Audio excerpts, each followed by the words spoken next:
Welcome back to the Shadow the Script podcast. I'm your host, Jared May. It's been a while. And that was on purpose. And hope you guys had a Merry Christmas and a Happy New Year if you celebrate Hanukkah. Kidding. And man, I gotta say, last week, the week of the quarterfinals, I was sitting there going, oh yeah, quarterfinals are this week, this, that, and the other. And I'm sitting in South Texas, like 15 miles north of the border. And I'm hunting, having a great time, cooking out, drinking beer, that kind of thing. And I was like, oh, I can't do a podcast this week because the games are this day and I'm going to be here up until New Year's Eve. And when I get back from New Year's Eve, it's a former associate of this podcast. It's his, one of my best friends. It's his birthday on New Year's Day. So typically we like to go out on New Year's Eve and when the ball drops, just stare at each other and look at how much of a failure we both are. But yeah, nonetheless, happy birthday to the OG Hunter Poole. Turned to the big 2-7 this year. So we got to celebrate that, had a great time with the family. Things get a little different when, your older brothers and things, they have families of their own, they have kids, they have wives, and, you and your younger brother are the single ones at the family events. So it's been quite an adjustment, but then this year we got it down to a T. So you asked what I got for Christmas? Okay, so I got a new golf bag because, hey, in the days of business, when you were in high school and you played football, baseball, basketball, did all these sorts of things, you made fun of the golf people. That's what you did. You made fun of them. You said you guys are losers. You're not athletic. You're too much of a wuss to play football and put the pads on. And then you turn 25, and you got a 401k. You got 2 credit cards. You're waking up early for work. You're waiting for the weekend. This, that, and the other. You're wondering what you should do with your life, and then you say, "Well, what can I do with my body that is athletic? I'm an athlete. How can I use golf?" So about a year ago, I got obsessed with golf, and that's something I do not as often as I should, but that's one of the adventures that I like to do every weekend. That's how I go hang out with the fellas. But nonetheless, new golf bag and a safe for that side piece is also what I got. And then we had a great time with the family. God bless your family. Long may the Lord Jesus Christ reign. I'm a very religious person. I know my potty mouth doesn't show that sometimes, but and real quick, when I was with Christmas and things like that, we did an SDS Christmas tradition episode with Chad Awney, new contributor to the show, and so we're talking and things like that. It's hard at our age to find like the joy in Christmas, because you're working and then you realize, holy crap, it's already mid-December and I haven't looked up. I haven't stopped working. I haven't done this, and all of a sudden I got to do all these Christmas gifts and it's like, where's the Christmas spirit? It feels like a drag. So it was a long search trying to find that Christmas spirit, but I found it through Disney movies, through Christmas music, through a guy, shout out David Phelps. He's a gospel singer. He has a voice of an angel. Great Christmas album. Add that to your Christmas playlist. But anyway, nonetheless, we got a lot of college football to talk about. Today is January 6th, my favorite holiday. We got the quarterfinals. We got the transfer portal talk. We got the semifinals coming up on Thursday and Friday of this week. So this episode, you're listening to it on a Wednesday, January 7th. And you guys let me know if there's a new Stranger Things episode 9 today. I've been hearing rumors that there's a secret episode that's supposed to drop for Stranger Things. Now, I personally kind of lost interest. I did finish it, but I hear there's an episode coming out on January 7th. So if this episode releases and all of a sudden there's a Stranger Things episode, great, awesome. Additionally, bear with me. It's been 14, 15-ish days since I last did a podcast. There's a lot to catch up on. First 2 days of this week have been just a drastic catch up on work in the real life. So when you're finding time for the hobbies, it's kind of like on the backlog. So I took about 2 hours after work today and just kind of revamped my brain, was listening to podcasts, David Pollock, Josh Pate, Joel Klatt, looking up all the stats on Twitter, trying to get more active in Twitter, just trying to reframe my brain back into that college atmosphere because it's still going on. And I have watched the games and I have studied them, and it feels like it's been a long time. So there's a lot. We're going to go back in time a little bit with the quarterfinals in segment 2. But segment 1 is transfer portal talk. And as you guys know, there's a couple of cool nuggets. I actually, you know what? Backtrack. I don't think they're cool nuggets. I I think it's a major concern for college football because there are over 4,000 transfers, FBS scholarship transfers in the portal right now. I think the exact number is like 3,035 or something like that.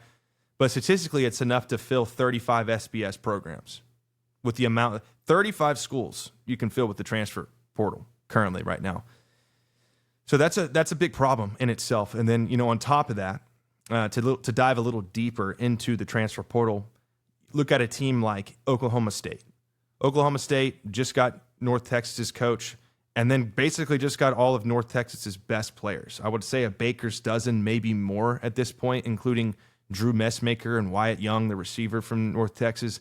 Drew Messmaker, as you guys may know him, if you don't know already, he's a 0-star that didn't play at all in high school and turns out to be this absolute stud at the G5 level.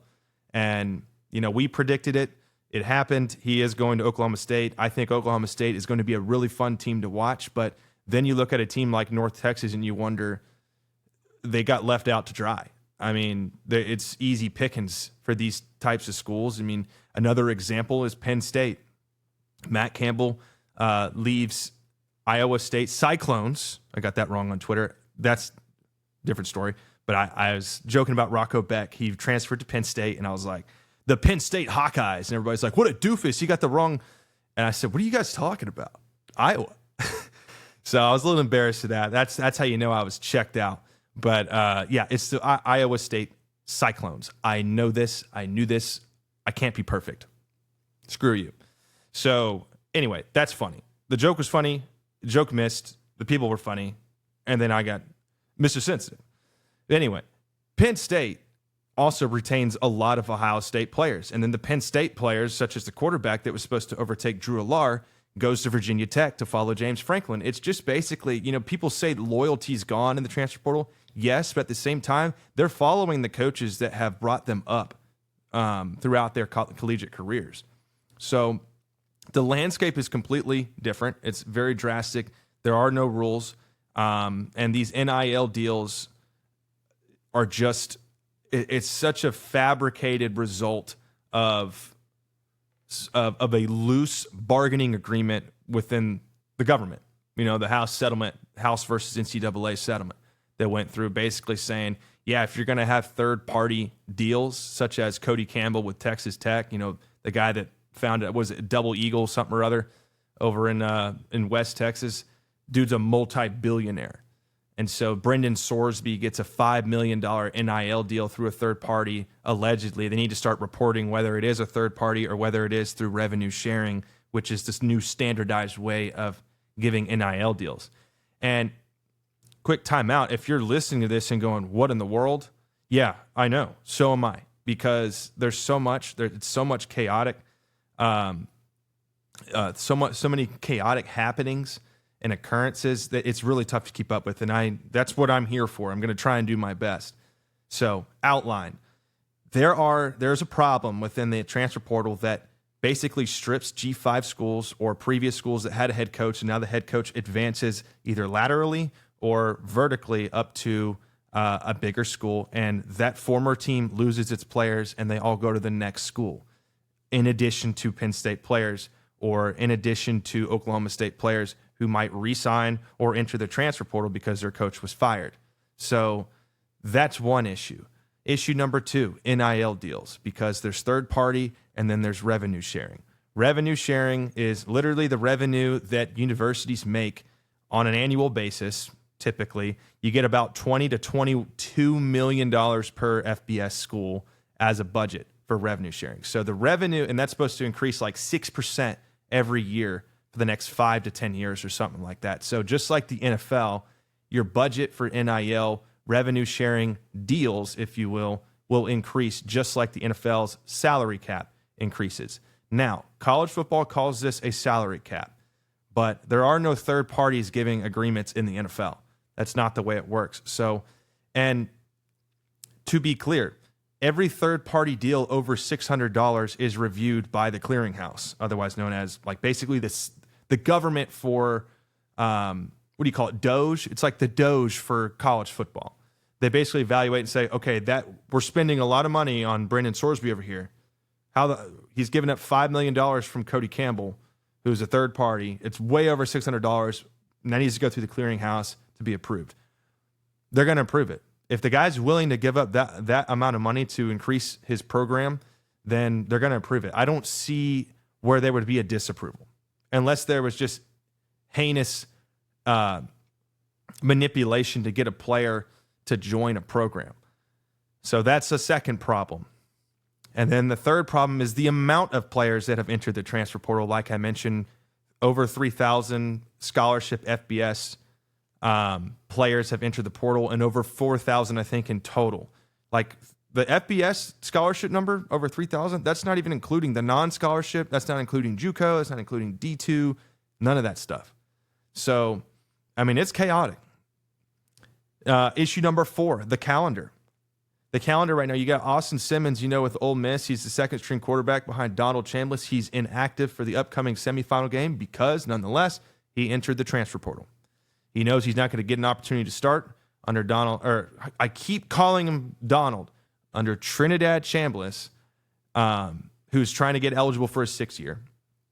And so it causes a lot of problems. And then that's not even mentioning the coaching within the calendar towards the end of January. And there's been every coach has talked about a solution to fix this transfer portal and to fix the calendar itself. And it's a very, very simple fix. And I think we're ignorant for thinking that the college football playoff committee could get this right on the first go. I mean, we're on year 2, 3, 4, something or other on trying to get this thing right with a 4-team playoff expansion, then to a 12-team, then to maybe we should do this, the G5 argument or the auto bid argument, and then the calendar now, then the transfer portal now, then the NIL salary cap. So it's a lot, man, and there's a lot that they need to fix. It's just it's eye-opening to even the standard college football fan. So, all those things aside, we're going to be addressing those in large detail in the offseason once the national championship has concluded. But as we get into the transfer portal, I just wanted to highlight some key names so that way you kind of can keep track of where players are at. So Josh Hoover, former TCU quarterback, I believe he had 29 or so touchdowns for TCU. He was a baller. He threw, they finished 9-4. I believe they beat USC in a bowl game. And he's transferring to Indiana. So he's going to be taking Fernando Mendoza's spot in competition with Fernando Mendoza's younger brother. Joining Kurt Cignetti, joining the Big Ten, doesn't seem to be a very bad idea for a guy like Josh Hooper. So, props to him. But then again, staying at TCU and basically emphasizing that brand and creating a legacy at TCU, yeah, that's pretty much all of our opinions. We probably share that same sort of, hey, we need to have some loyalty. Hey, we need to talk about, if you're going to commit to a school, you should be permitted to stay at that school for 2 to 3 years, regardless of what happened. Some sort of a lockdown or a restriction, or some type of a logistical restriction on keeping players put. And, that might sound a little ridiculous, but these are 18 to 22-year-old kids. Did you know what you were doing when you were 18 to 22 years old? Very few of you did. Very few of you kind of knew how to make decisions on your own. Very few of you kind of knew what the real world was like. Well, I think what a lot of people are forgetting, I don't know if I'm going to get pegged for this. I really don't. It's kind of a harsh opinion. So you see guys like Tom Brady talking about the transfer portal, and he's saying things like, we need fathers to step up. We need parents to parent their kids and to show them that there's a better way than to just listen to an agent and try and go get more and more money, because the adversity and the challenges that you ensue when you're at one university, building your way up, a lot like an Arch Manning, building your way up to a starting role and developing within a system and challenging yourself and going through this adversity is more powerful than going to the next best spot that has the least amount of competition so that you can get some playing time. And he's encouraging, fatherhood, a parenthood, these type of things to encourage players to make the right decisions, to help them make these grown-up decisions. But what I think a lot of people are forgetting is that a lot of the transfer portal, it's not just these quarterbacks that are super nice behind the mic. It's also these people that are trying to make a bag. I'm trying to put it in the best way I know how, but it's also these people that didn't come from a lot. They came from a shitty high school or in a shitty area and a shitty household. And when they get that $2 million check and they can go get another $2.5 million check at another one, you're going to be taking that money. They're going to be listening to that agent, and that agent makes money off of the deals that they go make. So of course they're going to go listen to the agent, and the mom or the dad or the grandma is stuck behind, at a certain house that, might not be sufficient enough. And, the son wants to go make a living for his family members and things like that. So there's a geopolitical and a political side to this that no one really likes to talk about because, that's something that a controversial opinionist, if you will, might attack. And so I'm trying to shed some light on it. I don't want to blast a flashlight in your eye and say, check this out. But that's something to consider. And if you kind of catch my drift in some ways, then great. And I'm not even trying to be that way. I'm just trying to say that's kind of the reality of the situation. That's why who the hell is going to turn down $5 million? Who the hell is going to turn down $2.5 million to go to the next best school, to get the next best playing opportunity? So that's why there needs to be some safer restrictions on the transfer portal, being eligible to be in the transfer portal, and the ineligibility after you've entered the transfer portal, or limit the amount of times you can enter the portal, these types of things, to limit the chaos, but also to take care of these young athletes. Because if you're going to pay them, I'm all for paying them. Like everyone always says, that's not a controversial opinion. But anyway, Josh Hoover, TCU to Indiana. That is a big-time move. Could be the next Heisman winner for Indiana. Rocco Becht, Iowa State, follows Matt Campbell to Penn State. I think along with one or two other Iowa State quarterbacks as well. And additionally, the Penn State, he has a weird last name. It's like Geismeyer or something like that. The Penn State quarterback that was supposed to overtake Drew Allar after his absence, he is going to Virginia Tech to follow James Franklin. So you see a lot of these patterns outside of Josh Hoover so far, following their former head coach to the next collegiate destination. Sam Levitt, former Arizona State Sun Devil, going to Kentucky, which is an interesting decision to me. I look at that and I'm like, I know as Kentucky's an SEC school, but Kentucky doesn't seem very appealing to me. If I was an athlete entering the portal, doing this, that, and the other, Kentucky football-wise doesn't seem like the most eye-peeling site to go transfer from, because Arizona State has a phenomenal head coach. They got a good program they're running there, and I don't see the point unless it was just for more money. But I truly, this is the one move I just haven't been able to understand, because what the Arizona State head coach is doing over there is far better than a lot of schools are doing, especially in the Big 12 where you're playing nine or so conference games. It's very competitive, and it's always a battle to see who can get 10 or 11 wins in that conference. You saw how tight it was the last 2 years. And you get a chance to get these first-round buys, as we've seen, and to compete in the playoffs, but you went to a school that is probably never going to touch the playoffs. So you're never going to be there again, most likely, unless you're just this ultimatum difference maker, this X factor, surrounded by a roster full of, I don't know, who's Kentucky going to contain? I look at the transfer portal every day to kind of see where players are going. I don't see a lot of Kentucky obtaining players through the portal, and I don't see them re-signing a lot of players. So I don't know how that's going to work. I mean, I guess they're a neighboring city to a lot of eye-opening and very appealing programs, such as Tennessee, Louisville, Georgia, things like that. But, I found that the most interesting move out of the portal thus far. The biggest one, this one's getting a lot of traction, and that's Brendan Sorsby, former Cincinnati Bearcat, transferring to Texas Tech, a part of the third-party Cody Campbell deal through NIL. I think it's a $5 million annual deal, or it's either $5 million total or $5 million annual. I think it's just 1 year, $5 million, because Brendan Sorsby is about done with college football. Now, there's a lot of skeptics out there about Sorsby, And I think that's because I did see a stat, and I haven't validated this myself, but I just kind of poked at it, saw it on Twitter, and then kind of just turned away from it, but remembered it. It was that Sorsby hasn't won a game in November in 2 years, which is interesting. And I know since Cincinnati started 7, it makes sense because Cincinnati started 7-1, 7-2. They were hot. They were inside the SDS poll, inside the top 20, and then they just plummeted. I think they finished 7-6 this year.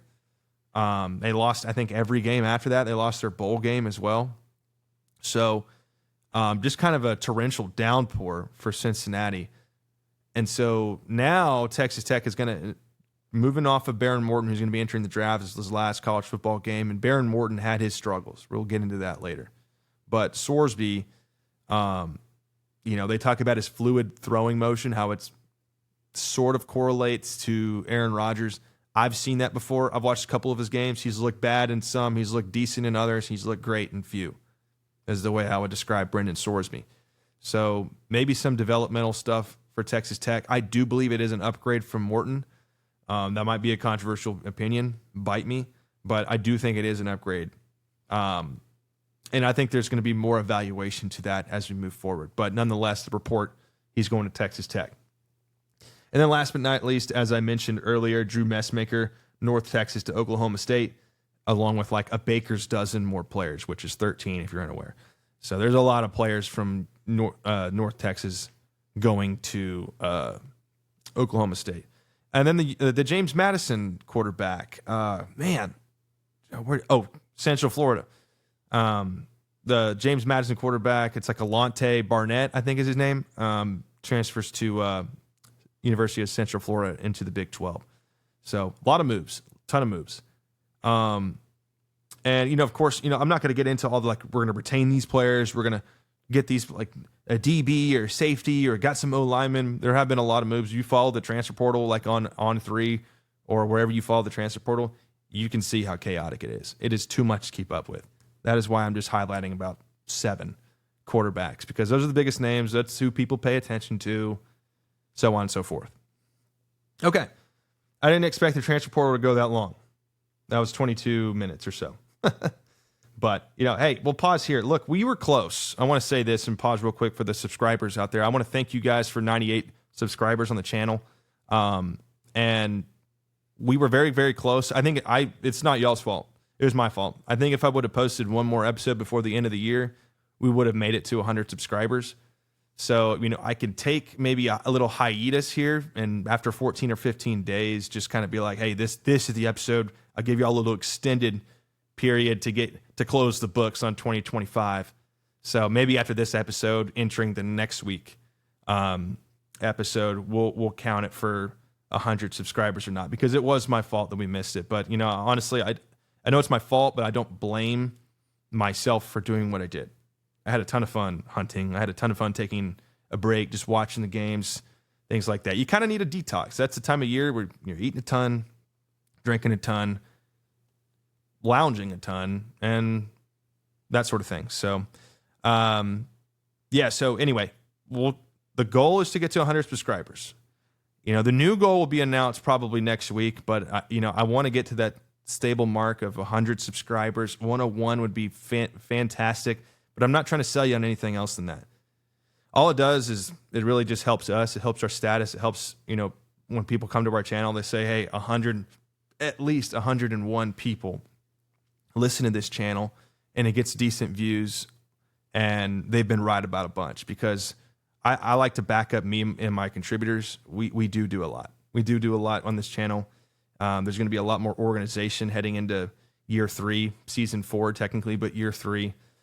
So I'm very excited for that. Thank you guys for sticking along. Road to 100 doesn't cost you a cent. I'm not asking for anything else. It just kind of helps us out. That's it.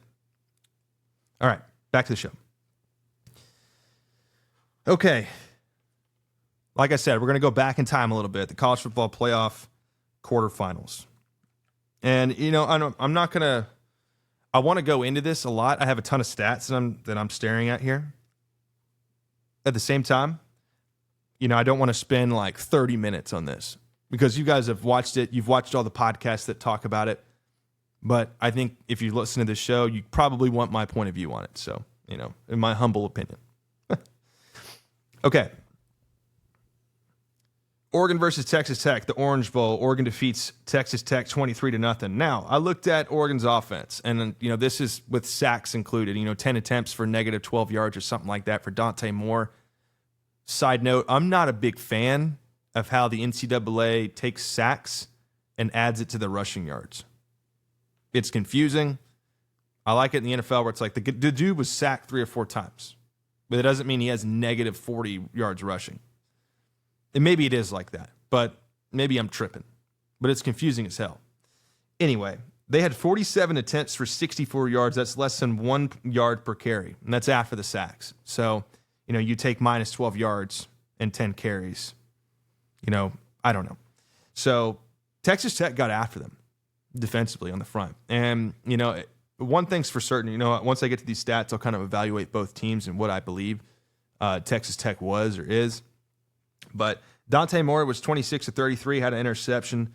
And then what poked out to me the most, I'm going to move this forward so I'm not just staring at my computer for the stats. I need to find myself a nice little SDS studio, huh? What poked out to me is the numerous drives that Oregon had into opposing territory. A number of them. And, they ended up with 23 points, and I think that 23rd point came very, very late. But, they get to the 32-yard line. They have a turnover at the 23-yard line. They have a turnover at the 2-yard line. They have a field goal at the 21-yard line. Then they throw an interception around their own 35 after a punt. Then they have a touchdown.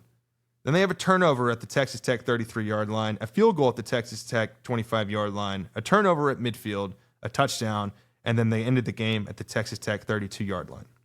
So they had 5 red zone drives. They had like 3 or 4 turnovers in plus territory. And they only won 23-0. So, honestly, if you want to know a comparison to how this game went, if you missed it, it went a lot like BYU versus Texas Tech, ironically. That's how it was like. It was like, okay, Texas Tech's going to get into plus territory versus BYU. They're going to win 29-7 or something like that, or 26-0, whatever the second game was. And we're going to look at that and go, wow, a dominating defensive effort. And so, well, BYU couldn't move the damn ball. And then Texas Tech couldn't move the damn ball. And I'll get into that in a second. But like Texas Tech, defensively, they held their own. They did the best they could. They're the Texas Tech offense averaged like 15 yards per drive. And that's, I guess I'll get into that now.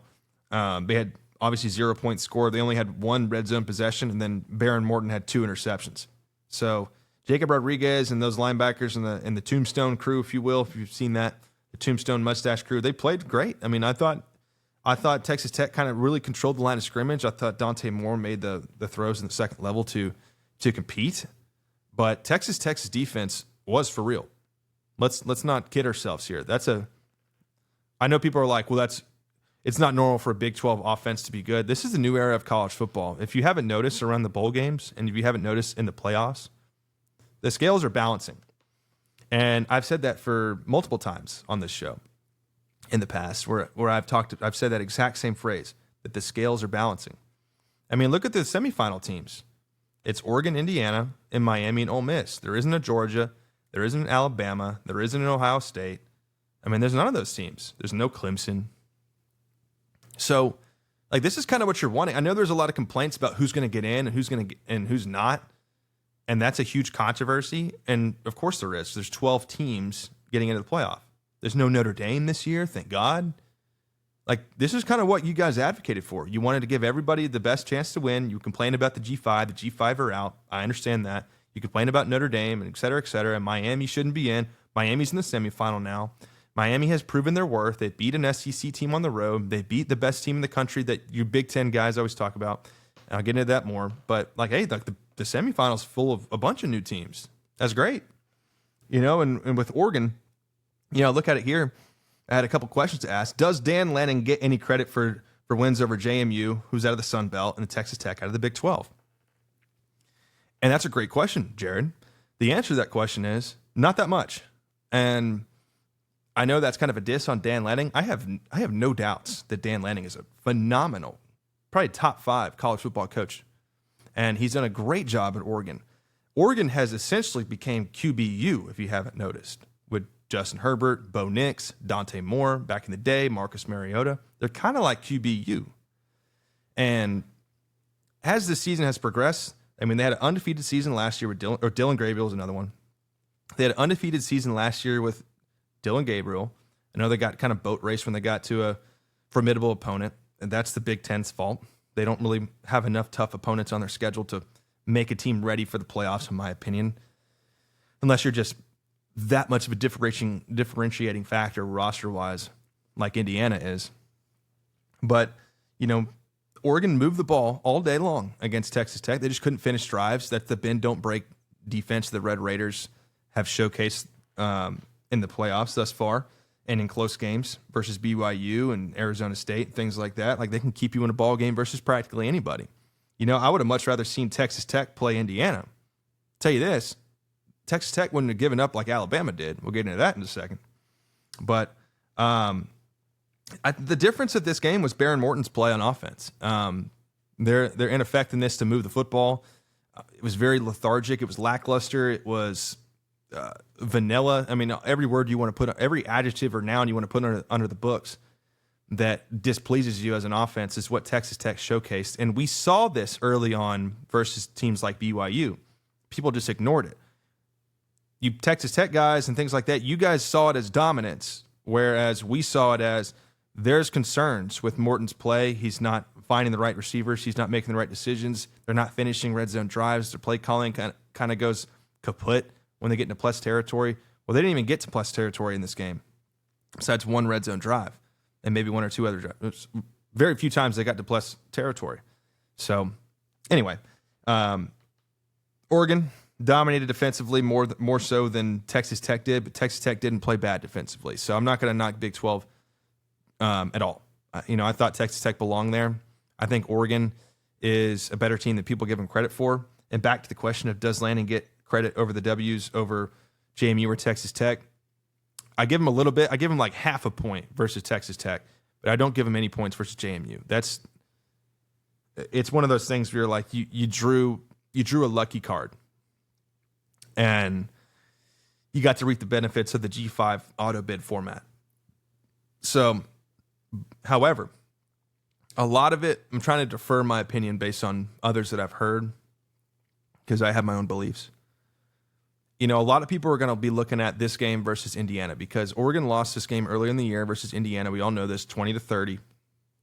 So going into it, round 2 in the semifinal on one of the biggest stages of college football against Kirk Cignetti, who's extremely scary to go up against, if you will. Dan Lanning's legacy, I don't think it's going to be anything too drastic. There's going to be a lot of concerns of can you win the big game. And I really just think, like, I would have loved to see. I mean, Ohio State lost to Indiana in the conference championship. So I don't think Dan Lanning is the only coach we should be looking at that has failed to beat Kirk Cignetti. So, the dude wins 12 games a year in the Big Ten. So I'm not going to knock him too much, but there are going to be playoff concerns that I think questions need to be raised around Dan Lanning, around that aspect. But if he's a great coach, can he get you to the playoffs? Yes, 100%. And, still kind of youthful in his coaching days. He's getting better and better every year, in my opinion. So I'm not going to knock him too much. But everybody is riding on this game for Dan Lanning's legacy. And I think that's slightly unfair, but understandable. That's my opinion on it. And then what to make of Cody Campbell's Red Raiders? I think you Texas Tech guys, look, I don't think you guys were fooled. I really don't. I think there's a lot of emotional bias that goes into a football team. I mean, hell, you guys probably know after watching this show that I'm a Texas A&M Aggie. I try my hardest not to be biased. I love my team as much as they disappoint me every year. I love them. This year was horrendous to witness. But it's hard to not see the forest for the trees when you're watching your own team play because you look at it and you see wins. You just see stack wins, winning the conference championship, dominating your conference championship opponent. the next best team in your division. You destroyed. You owned the Big 12. That's something you can take home and go, yep, we were the best team in the Big 12 this year by a large sum. But then when you played teams like Oregon, there was a little bit of embarrassment in the terms of we can't move the football. It's not like Oregon's defense is just out there doing anything special. They just stopped you. You couldn't move the football, and you look back at it and you go, what was the issue? It was quarterback play, and it kind of always has been. You guys have been shuffling the quarterback all year long with injuries and having to deal with a freshman at some point, and that cost you a game versus Arizona State. Finishing drives versus BYU, like I mentioned. So I think it just all kind of resided around the quarterback play, and sometimes that affects an offense. A lot of times it affects an offense, obviously. So I don't think you guys are frauds. I think A&M was more of a fraud than Texas Tech was, for sure. I think Texas Tech's defense was clearly one of the best, I would say top 3 in the nation. I would say Oklahoma, Texas Tech, and Indiana are the best defense in the country.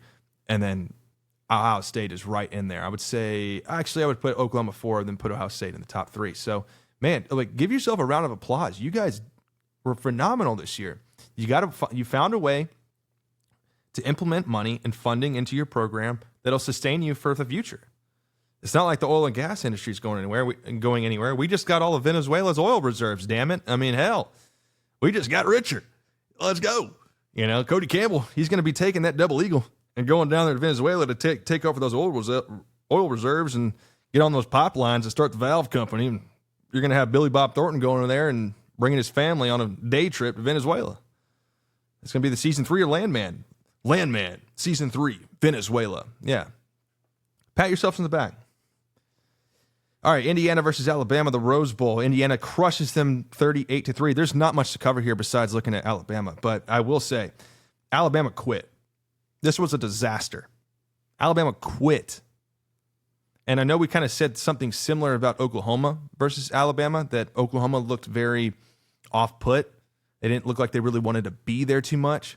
But Alabama, I mean, you saw it throughout the entire roster, on the field, defensively more so. They were done by the second quarter. They were done. And I'm not talking about they were beat so bad, done.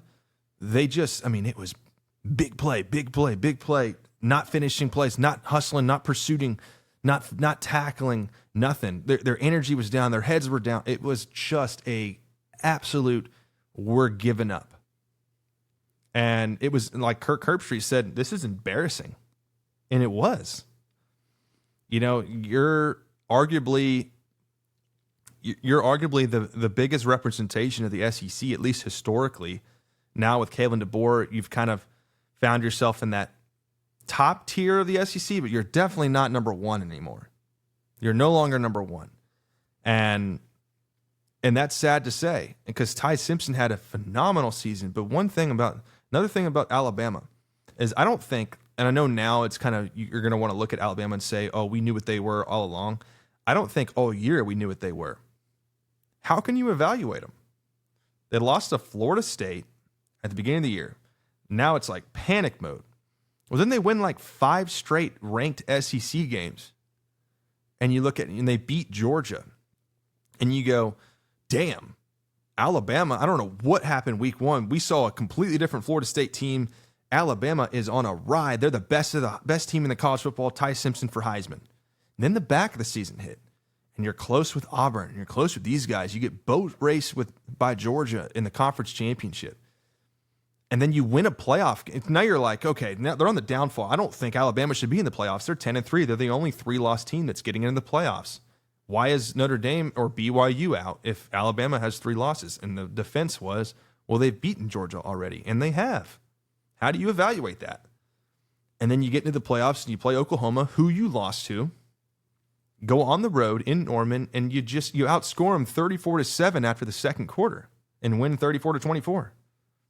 Now we're on this high. You got people like, you got known figures in sports predicting Alabama to beat Indiana at a neutral site in the Rose Bowl. And you guys you give up by the second quarter, and you get boat race 38-3. So two out of the three major important games you guys had this year at the end of the year, you got boat raced. So I would tend to lean towards that they were not a physical team. They never were able to establish any sort of a run game due to injuries and inefficient play behind there. They never had a respectable quarterback run game. Ty Simpson's not a runner, but he is a surgeon in the pass. And then coaching-wise, they never looked prepped to play early. They got themselves in holes a lot of times early in the games, and that's, I think, ultimately what cost them in a lot of these big-time matchups. So you look at how the defense played. They played phenomenal in like 6 or 7 different SEC games versus ranked opponents, and even against, Oklahoma.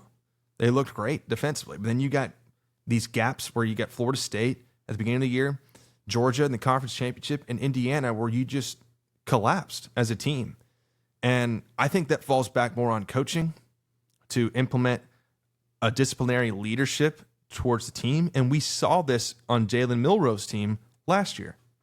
So I think it's a Kalen DeBoer thing. And that might be too harsh in year 2, but I really do. I think it might be a Kalen DeBoer thing. And we'll get into more of that as we get to see more of Kalen DeBoer. I'm over here rhyming on accident. But that's my evaluation of the whole thing. But, Indiana offensively. Or a couple key highlights here. Ty Simpson was taken out mid-game due to a, quote, fractured rib. I think they announced it as he was benched. So true freshman or something like that comes in and plays to the best of his ability. Like I mentioned, defense was low on intensity, things like that. And then Indiana offensively, Kalen Black had 15 carries for 99 yards. He averaged 6.6 yards per carry. Hemby had a great game, 18 carries for 89 yards, 4.9 yards per carry. Mendoza was 14 of 16, 192 yards, 3 touchdowns. A breeze. You want to talk about Mendoza-flavored Febreze? 14 of 16, 190 some odd yards and 3 touchdowns, no picks, and a couple of rushing yards. Dude. Talk about a walk in the park. That dude was strutting against a formidable, historically, SEC team. Embarrassed them at a neutral site. So, it was a breeze.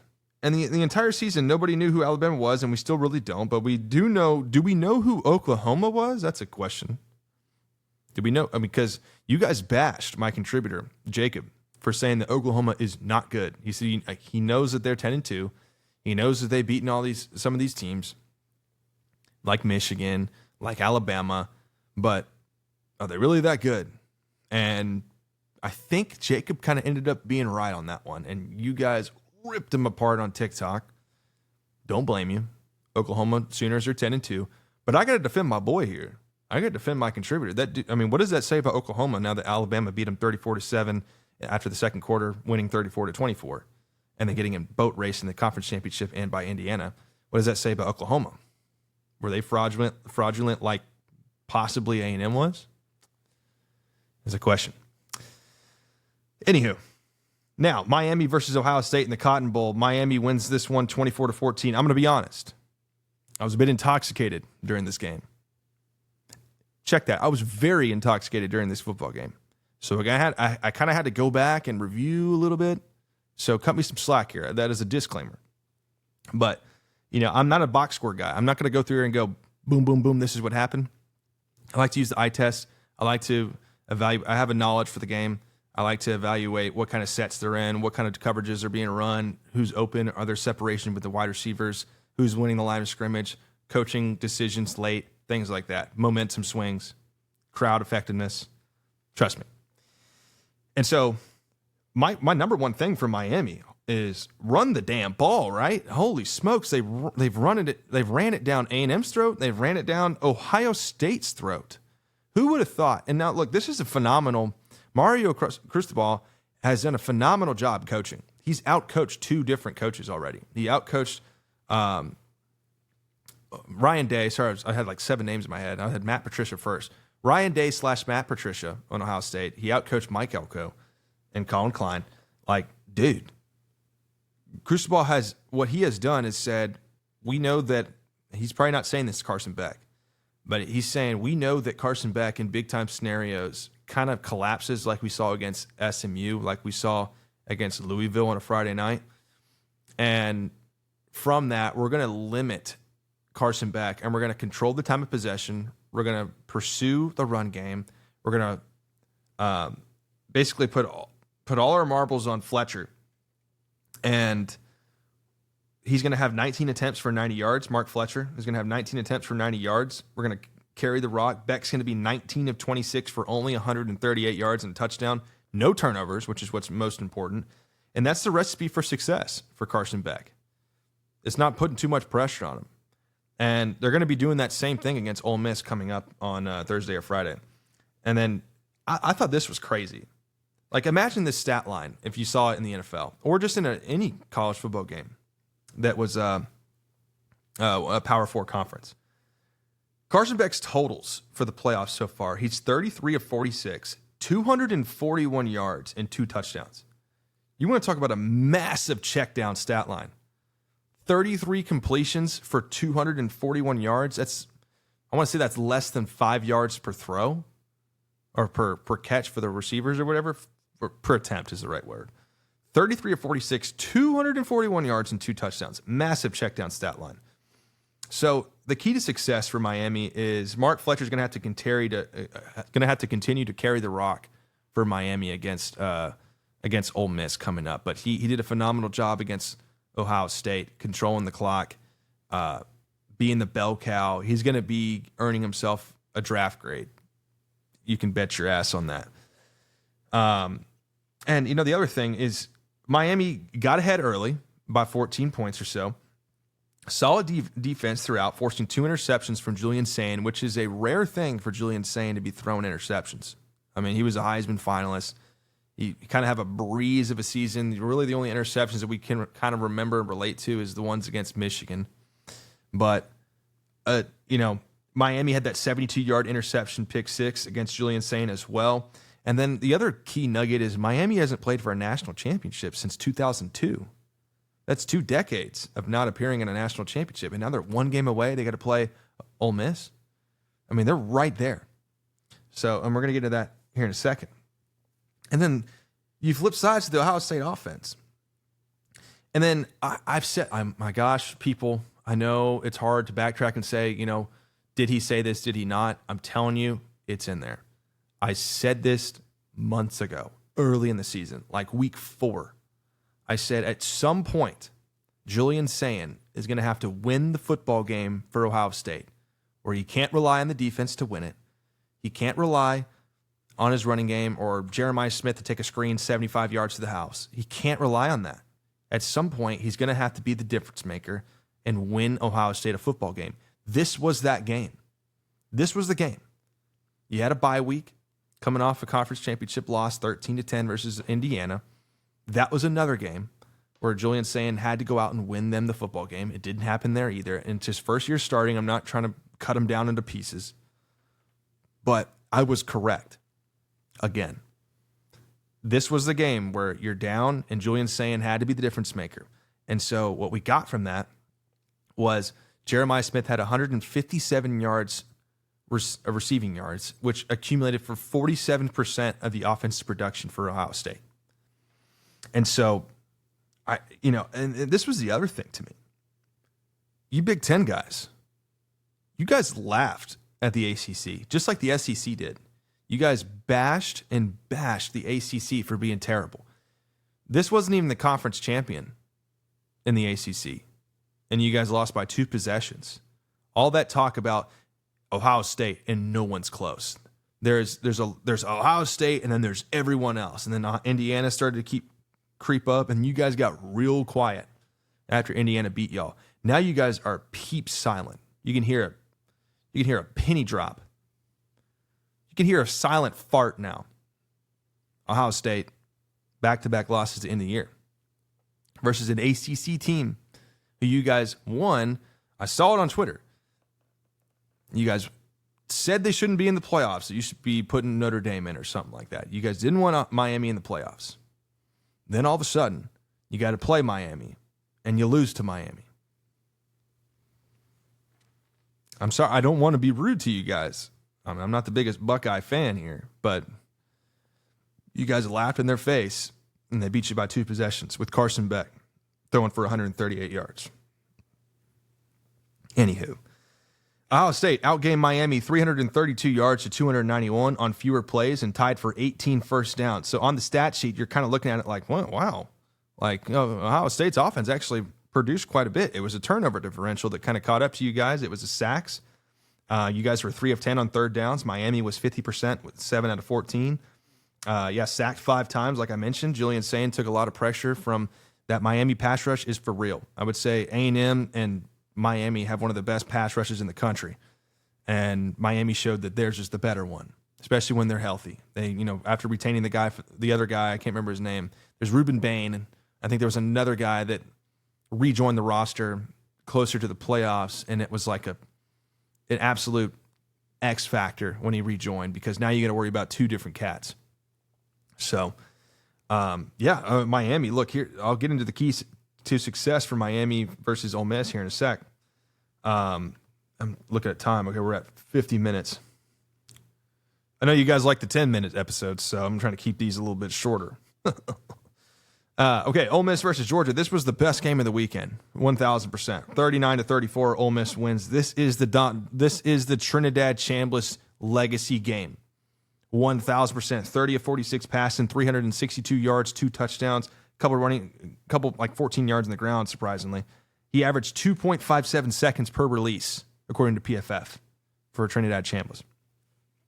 He was 9 of 14 on passes, 10-plus yards down the field.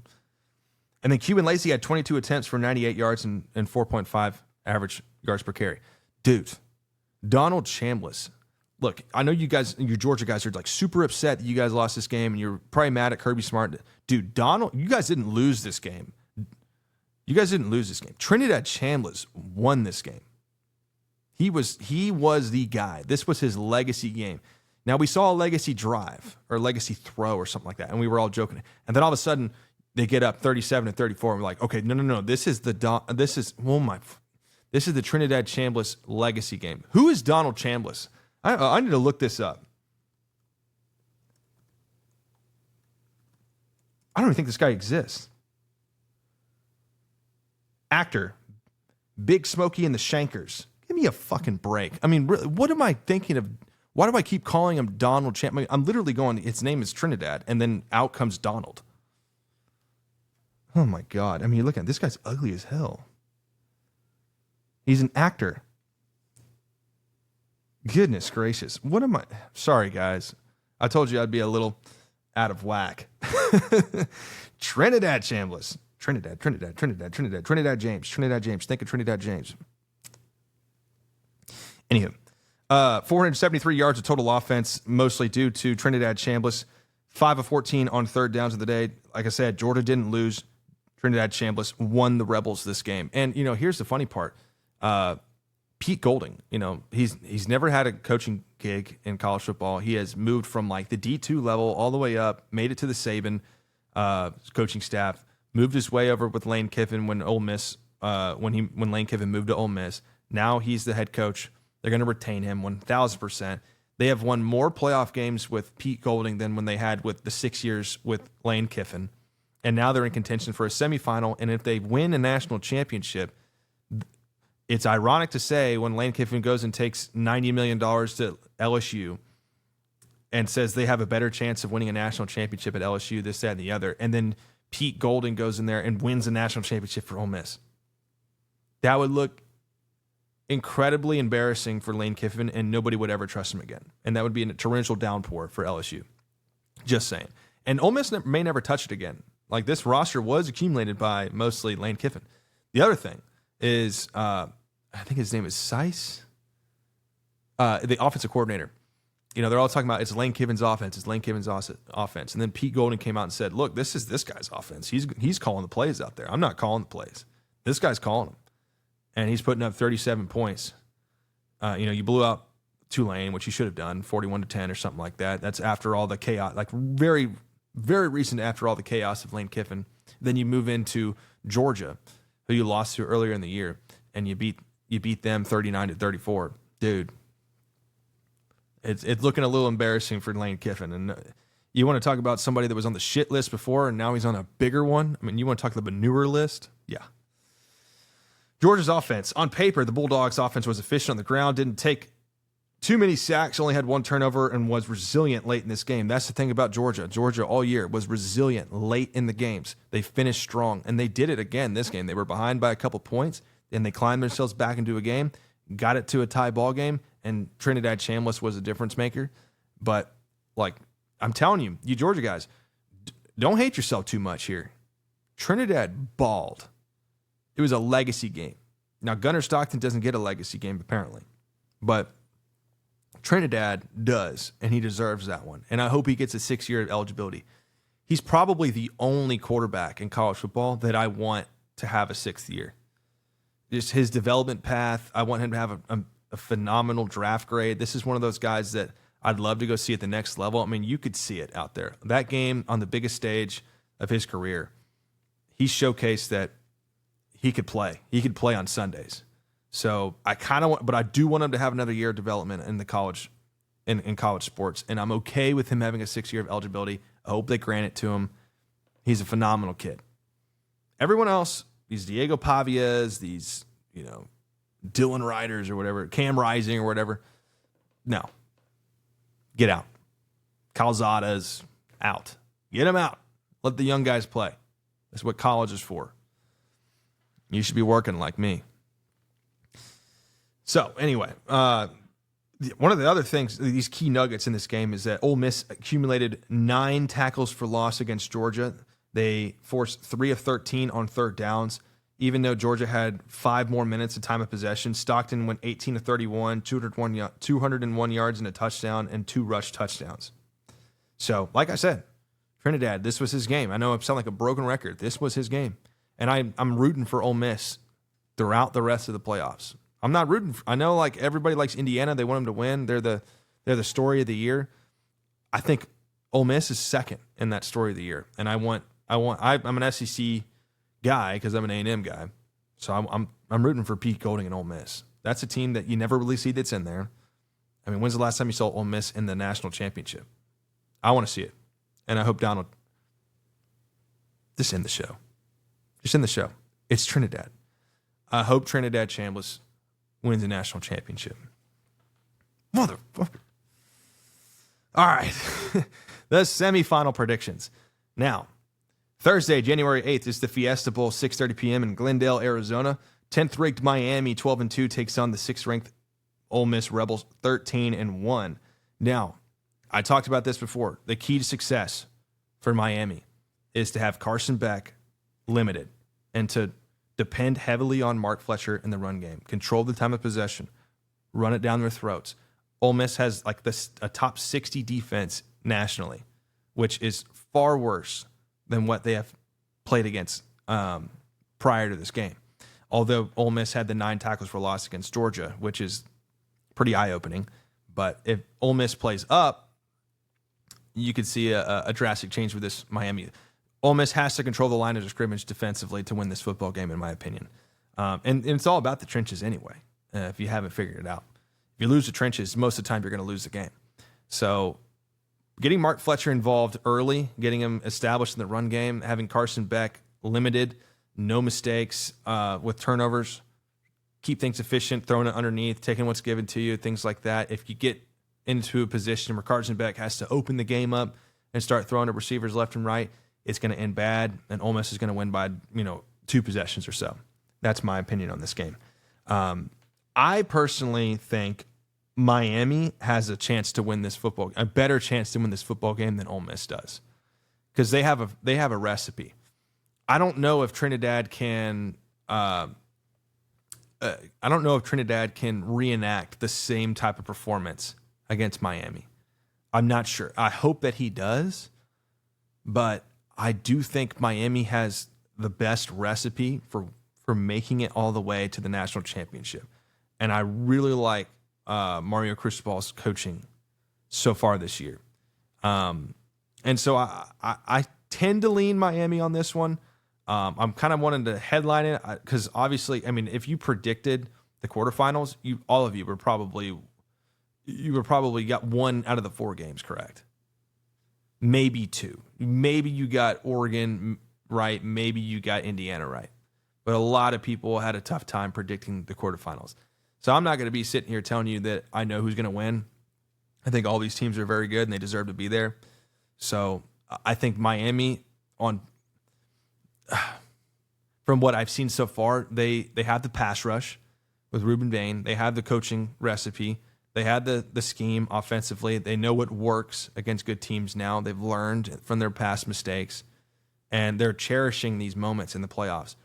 Ole Miss, on the other hand, they know they have a run game. They know they can extend plays with Trinidad Chambliss, and they know they can get tackles for loss on defense, and maybe that creates some turnovers in the secondary. And they know they're riding on their coach, Pete Golding, and kind of like not a Cinderella story, but kind of like an underdog type story where you're like, hey, this is one of the best teams in the SEC, but we're all behind Pete Golding. We're all sold out. We want to come back and we want to play for Golding. So there's 2 different aspects, 2 different sides of the coin there. But I would lean Miami, but I'm rooting for Ole Miss. Flipping to Friday, January 9th, the Peach Bowl, 6:30 p.m. as well. Mercedes-Benz Stadium, Atlanta, Georgia. 5th-ranked Oregon, 13-1 versus number 1 ranked Indiana, 14-0. And we've seen this game play out before, and Indiana ended up coming out on top, 30-20. It was kind of a misty day, so that may have caused some different turnovers and things like that. But one thing that Indiana does against good teams is they endure. They endure late. They keep things close. They take it to the fourth quarter so they can win it in the fourth quarter. And Fernando Mendoza, if he makes a mistake either late in the game, or I know it was like somebody talked about he had 6 touchdowns and 5 interceptions versus good teams or ranked opponents or something like that. Well, now it's 9 touchdowns and 5 interceptions. So, I don't know what we want to talk about. He averages like 200 yards throwing. Like, look, you don't have to throw for 300 yards to be a great quarterback in games like this. You can throw for 240, be efficient completion percentage wise, have no turnovers, and win this game and establish some sort of a run game. Look, this is the playoffs. You're going to have limited opportunities to score. So, I look at this game and I see Kurt Cignetti, who's been unstoppable. I don't want to bet against them. I'm favoring Indiana in this one. We've seen this play out before.